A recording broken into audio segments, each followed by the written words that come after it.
ISCs can be difficult, right? Infrastructure as code, that's what it stands for. It can be difficult. And the reason is because maybe us, the industry, those of us, right, I've made it complicated. It's a lot of moving parts, and sometimes the way it comes across, you have to be this amazing coder, this person that knows it all, that type of stuff, which is not true. So for me, I think it puts us, some of us who are learning, or those of us who are trying to get into IT to learn and eventually become better engineers, it creates a challenge. So for me, it is specific because, again, it is something I am trying to become better at. And the only way to become better, to master anything, you have to do the thing. We're going to clear these hurdles that we have created.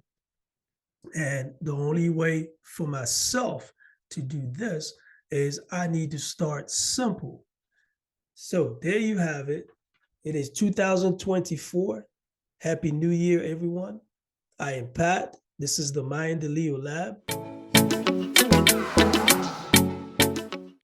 And today I am introducing my personal project called the RubiconCloudNetwork. This is a project specific to IAC. And what I'm doing here is I am using AWS SDK, which is Boto3. And again, SDK stands for Software Development Kit. This is allowing me, or allowing anyone who is using this, to interface with AWS platform directly.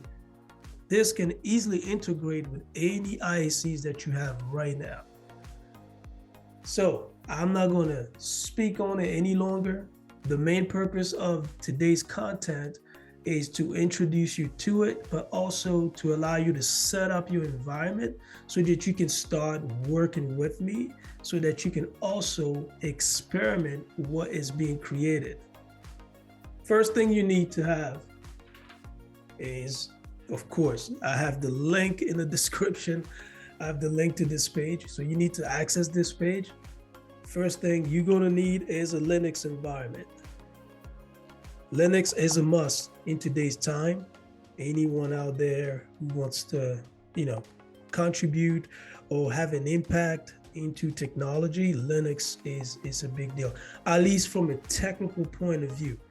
I'm using a Windows laptop, so I'm using Windows subsystem for Linux. It's amazing that Microsoft made this available on Windows machine. This was an amazing idea. So what this allows you is to create basically a container inside your Windows system, allowing you to access Linux features. So you can definitely use that to create a Linux environment on your Windows machine. If you have a Mac, you're good to go. If you have a Linux system, you're also good to go. But you need to have those things. Then next, you need to have AWS CLI installed. AWS CLI version 2. I have a link referenced for you to that you can use to install AWS CLI. So once those things are installed, I think we're good to go. Also, make sure that your system is using a version of Python, at least version 3, at least. That's what you need. And let's get started. Here's my Windows subsystem for Linux. It's there. We're going to follow what's on this page. First thing, you need to create a folder named project, and we're going to change into it. So for me, I've already created that.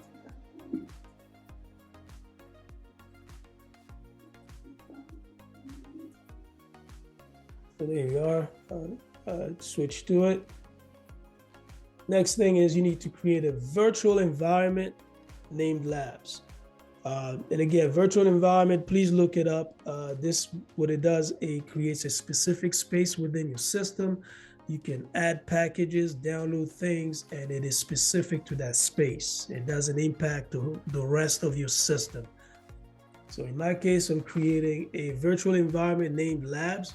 And again, please try to keep the names the same.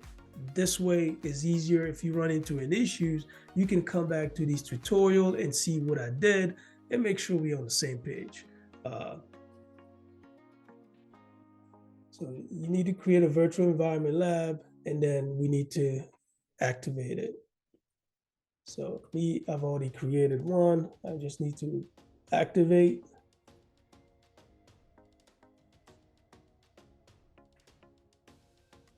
All right, so the name in the parentheses is confirming that I have activated my virtual environment named labs. So this is where I am. Next step is we need to clone. We need to clone the RubiconCloudNetwork project. So that's what we need to do. I've already cloned mine, so you need to copy it as it is. Go to your system, clone it, and then change to this folder. So I've already cloned, and now we're here. And once you're here, the very next step is we need to install the requirements. So, and this is what you will be installing once you run this command, pip install -r requirements.txt. Once you install this, it installs all these packages and you should be good to go. So once you're here, congratulations. Welcome to the Rubicon Cloud Network journey. I hope you're going to keep coming back because I am going to work hard this year. We're going to tech out loud for sure. I'll try to post as much content to help you, help guide you through these projects. So, I will keep showing how to use it. That way it makes it easy. If you have questions, please drop a comment. If you like this, please share it. If you think someone could use this, please share it, subscribe, like the content. That helps support and, bring this up the algorithm, of course.